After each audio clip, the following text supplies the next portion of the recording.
this still will have fewer students coming in, including fewer from the sandstone unis. So there might be claims that it favours them, but there will be fewer coming in to those sandstone universities. That's still the result of this, isn't it?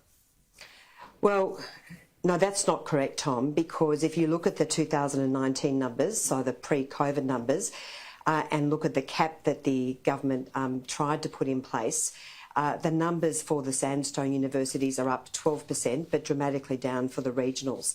And this year, we've just seen the latest numbers drop.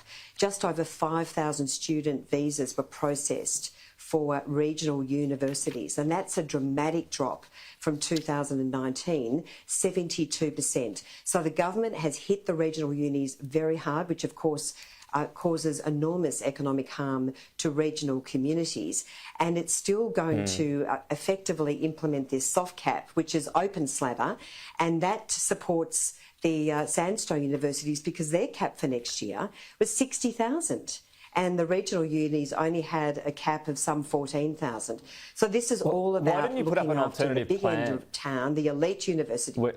When you wouldn't support the legislation, why wouldn't you put up a specific alternative plan?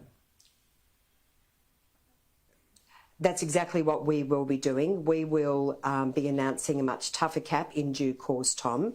But we saw, as I say, an absolute immigration mess, chaos, and in fact, the proposed student cap of 270,000 did not include around about 130,000 foreign students who are actually exempt from the scheme. So on the numbers alone, and I'm just having a look at the student visas granted over the last couple of years, they were actually going to go up, not down, on Labor's watch. So it's just a complete mess, and it looks like the Prime Minister has sacked the Education Minister, Jason Clare, from any responsibility with international students. Suddenly the Assistant Minister is out. He signed the latest Ministerial Direction, and Education Minister Jason Clare is missing in action, and for very good reason. It's late December. I suspect there might be a leave arrangement. I'm not across that, but I'm not sure. We'll throw the word sacked out there. I'm not sure that's happened unless you've got contrary information. Let me ask you this. So we'll go to the bigger picture on immigration. You said you'll have a plan, you'll put it out there on students.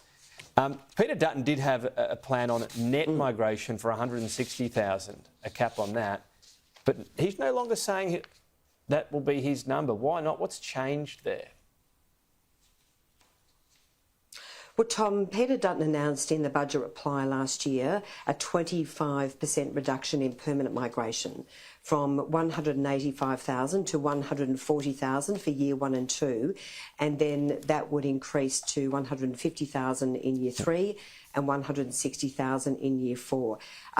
Peter has now made it clear that because of the absolute chaos with Labor's forecasts on net overseas migration, we will now be looking at what we inherit and making a responsible economic decision accordingly. So that but we've just seen is gone in my then, info, and there'll be a new one.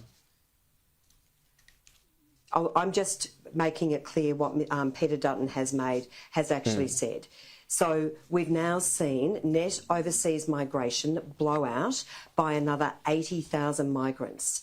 In the budget, the forecast was 260,000 net overseas migration, and it's actually now 340,000. So we've also seen that blow out 2 years in a row, and we are expecting the hat trick for the 3rd year. So it just goes to show you just cannot trust this government on migration. It's an absolute mess, and of course, as I say, Australians, particularly those trying to access affordable housing, are really paying the price.